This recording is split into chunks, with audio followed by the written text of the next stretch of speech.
नमस्कार। फिर से एक बार स्वागत है मेरे चैनल पर। मैं हूं राज। आप देख रहे हैं हाईवे 33। दोस्तों, आज की जो कहानी हमें शेयर किए हैं उनका नाम रवीश कुमार जी हैं।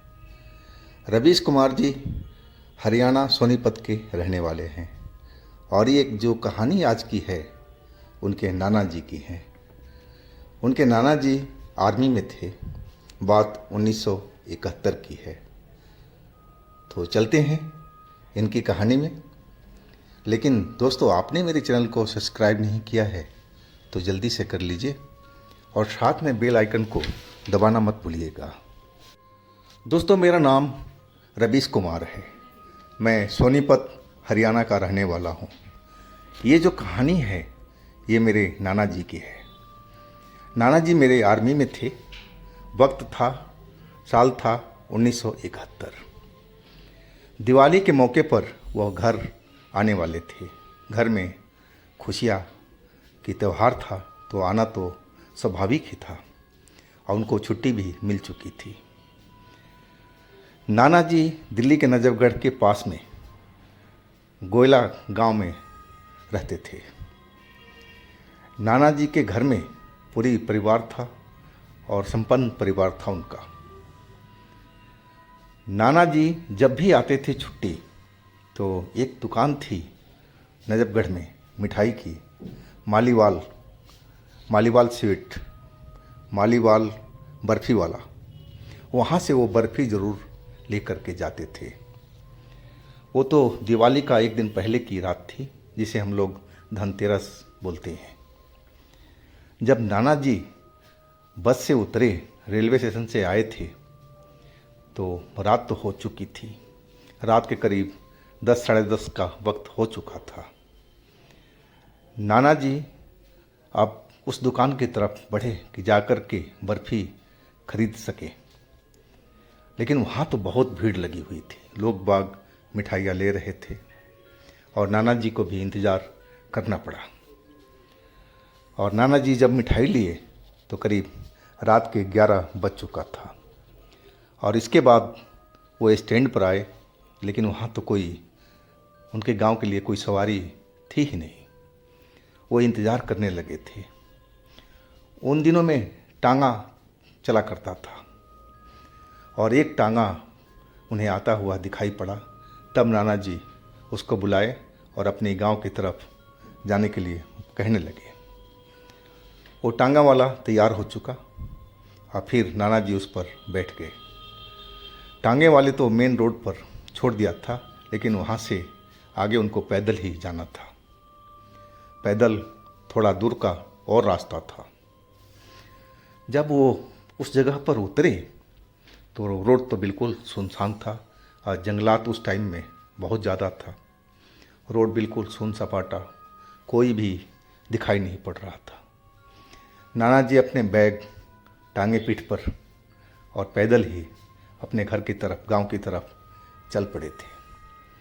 उनको तो डर नाम का कोई चीज़ ही नहीं था मालूम कि डर कैसा होता है। आर्मी में तो इसी चीज़ का ट्रेनिंग दिया जाता है। बंदे को बिल्कुल परफेक्ट बना देते हैं आर्मी वाले। तो नाना जी को तो डर से कोई मतलब ही नहीं था। डर क्या होता है वो जानते भी नहीं थे। अब वैसे भी बहुत लंबे तगड़े और स्वस्थ थे। वो चलते जा रहे थे और एक जगह पर एक तालाब हुआ करता था। कच्चा तालाब था। अब तो वो पक्का बन चुका है, लेकिन पहले वो कच्चा ही तालाब था। वहाँ जब पहुँचे तो उनको बाथरूम का प्रेशर आ गया था। अब जो थैला था कंधे पर टांगे हुए थे उसको उठा करके तालाब के पास में रख दिए थे और बाथरूम के लिए चले गए थे। जब बाथरूम से लौट करके आए और हाथ पैर धो करके और फिर बैग को कंधे पर उठाया, अपने रास्ते चलने लगे थे। तभी उनको एहसास हुआ कि उनके पीछे कोई चल रहा है। अब इतनी रात को अचानक पीछे एहसास हुआ तो मुड़ करके देखे तो क्या देखते हैं कि एक काला कुत्ता ऊंचा सा लंबा सा दिखाई पड़ा और उनके पीछे पीछे वो चल रहा था। नाना जी सोचे कहीं कुत्ता तो है ही है, अचानक मुझ पर हमला ना कर दे। वो कुत्ते को डांट दिए, भाग जा यहाँ से, दूर जा। और कुत्ता कुछ देर तो खड़ा रहा और नाना जी के तरफ देखता रहा। नाना जी डर गए थे, समझे कहीं कुत्ता उन पर हमला ना करते हैं कि कुत्तों से कैसी लड़ाई, वो तो अचानक ही आकर के हमला बोल सकते हैं। और नाना जी पीछे देखते हुए चलते जा रहे थे कि कहीं कुत्ता पीछे पीछे आकर के उन पर हमला ना कर दे। लेकिन वो कुत्ता उसी जगह पर खड़ा रहा जब से नाना जी ने डांटा था उसको कि दूर भाग जा। अब फिर वो कुत्ता अचानक गायब हो गया था। अब नाना जी को दिखाई नहीं पड़ रहा था कि वो कुत्ता कहाँ गया। खैर नाना जी ने में ज़्यादा ध्यान नहीं दिया, हो सकता है अंधेरे में कहीं गायब हो गया हो, काला तो था ही वो, और अंधेरी रात में मिक्सअप हो गया हो, इसलिए वो पता नहीं लग पाया कि कहाँ गया वो। अब फिर अपने वो रास्ते चलने लगे थे। कुछ ही कदम चले थे तभी उनको फिर आवाज़ आई पीछे से कि कोई उनके पीछे आ रहा है। और इस बार जब मुड़ कर के देखे तो काला कुत्ता तो था नहीं, वो काला एक भैंस का कटड़ा था, बछड़ा था कहा जाए तो। और वो नाना जी के पास में पहुंच गया था। नाना जी देख कर के चौंके कि ये बछड़ा कैसे खुला हुआ है, भैंस का कटड़ा।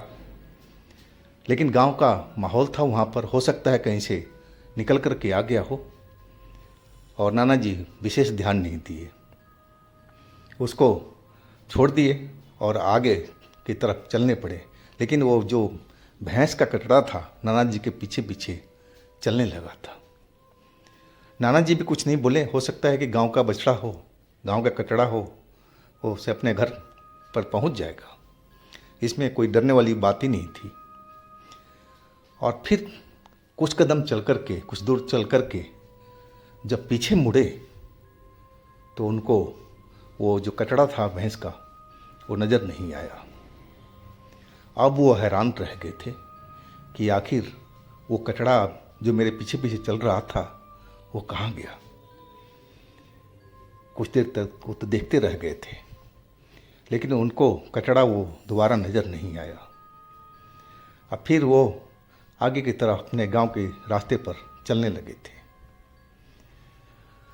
कुछ ही दूर चले होंगे कि अचानक जैसे लगा कि उनके पीछे फिर कोई और चल रहा हो।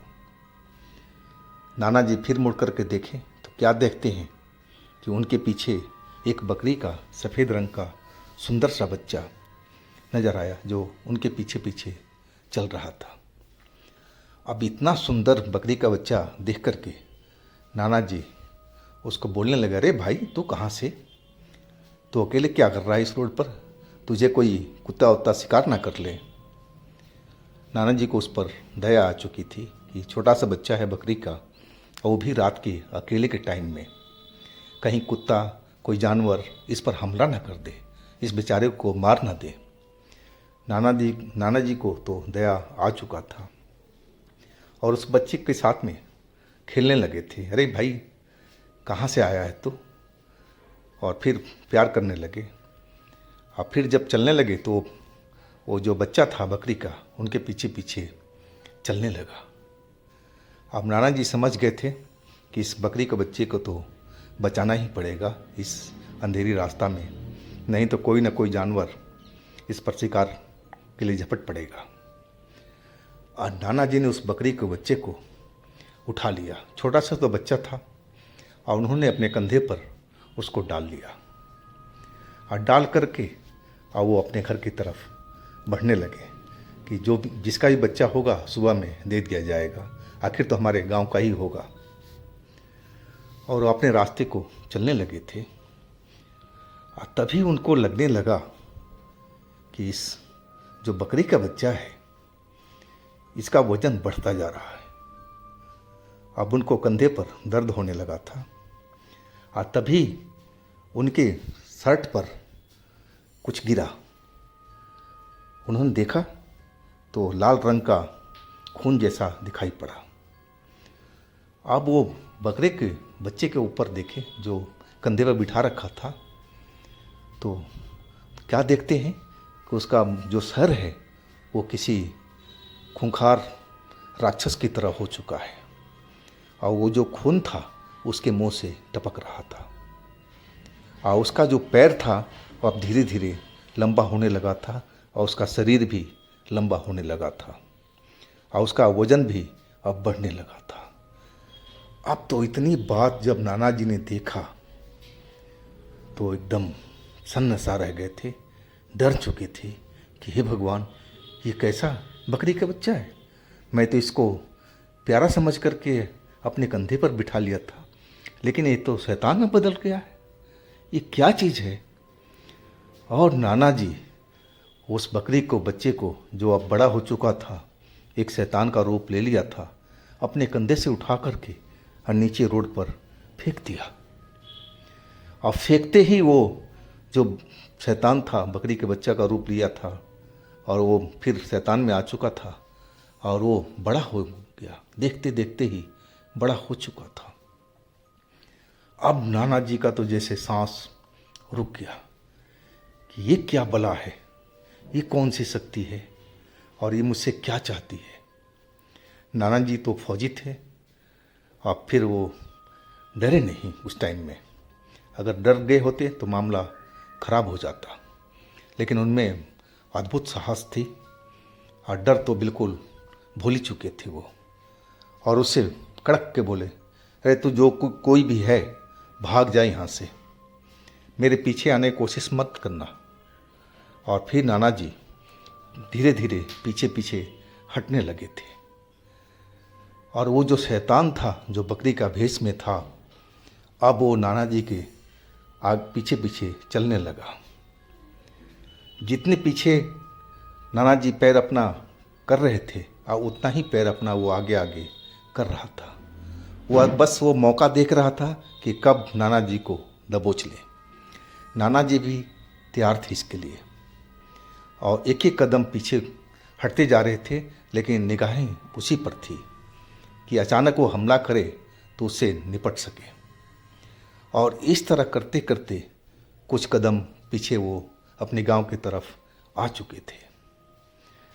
वहाँ से गांव की सीमा रेखा स्टार्ट हो चुकी थी, और उस सीमा रेखा का रखवाला ग्राम देवता करते थे। गांव के लोग उनकी पूजा पाठ किया करते थे, और उस रेखा के अंदर में उनका पैर अब आ चुका था।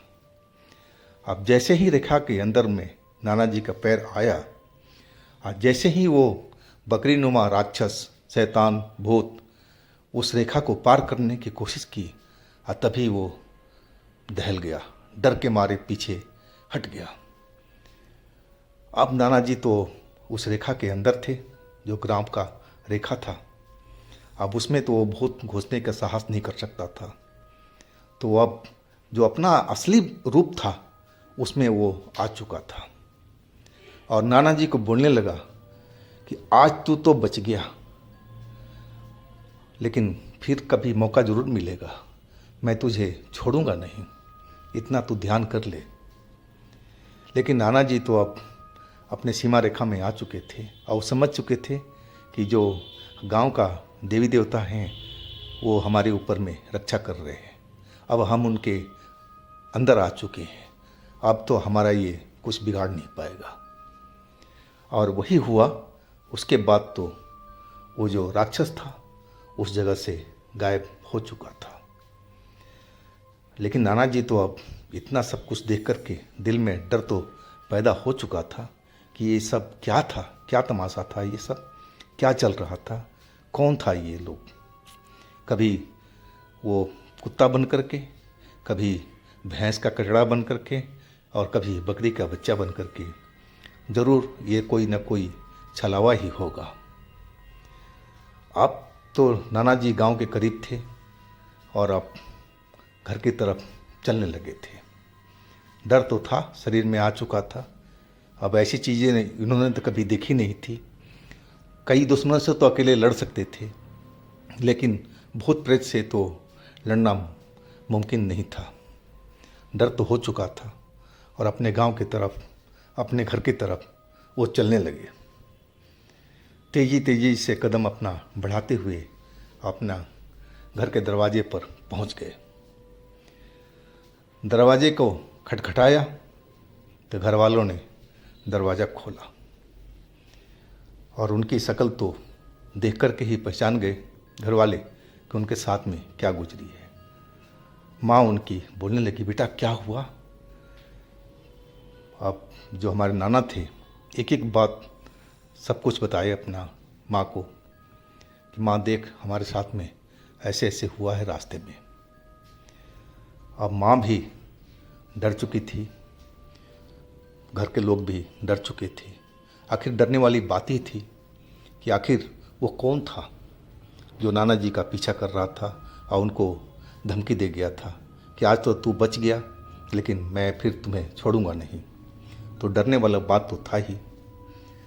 और नाना जी को बुखार तो चढ़ गया था, तबीयत उनकी अब बिगड़ चुकी थी।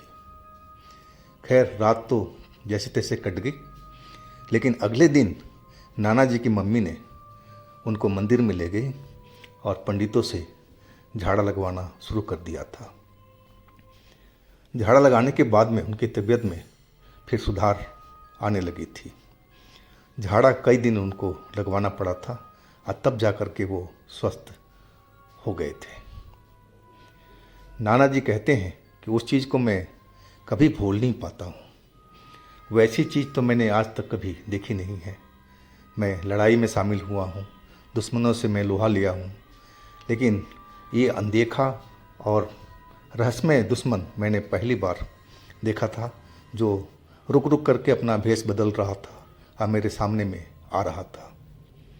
वो कहते हैं नाना जी मेरे कि मैं पहली बार तो विश्वास ही नहीं कर पाया था कि ऐसा भी कुछ होता है, लेकिन जब मैंने अपनी आंखों से सब कुछ देखा था तब मुझे विश्वास हुआ कि भूत प्रेत नाम की चीज़ भी होती है। नाना जी मेरे आज भी जिंदा हैं, वो करीब 76 साल के हो चुके हैं। तो दोस्तों, ये थी रवीश कुमार जी की उनकी नाना जी की आप बीती। अगर आपके पास भी इस तरह की कोई कहानी है, कोई घटना है, तो आप मुझे इंस्टाग्राम पर या मेरे व्हाट्सएप नंबर पर शेयर कर सकते हैं। और दोस्तों, मेरे दूसरे चैनल पर भी जाइए, उनमें भी अच्छी अच्छी कहानी हमने डाला हुआ है जो बेहद आपको पसंद आएगी। चैनल का लिंक मैं नीचे डिस्क्रिप्शन बॉक्स में दे रखा हूँ, तो एक बार आप लोग ज़रूर विजिट कीजिएगा और उन कहानियों को आनंद लीजिएगा। और मेरे इस चैनल को भी सब्सक्राइब कीजिएगा, लाइक कीजिएगा, शेयर कीजिएगा। फिर हम मिलते हैं अगले दिन एक नई घटना, एक नई कहानी के साथ में। आप लोग अपना बहुत ही ध्यान रखिएगा। नमस्कार।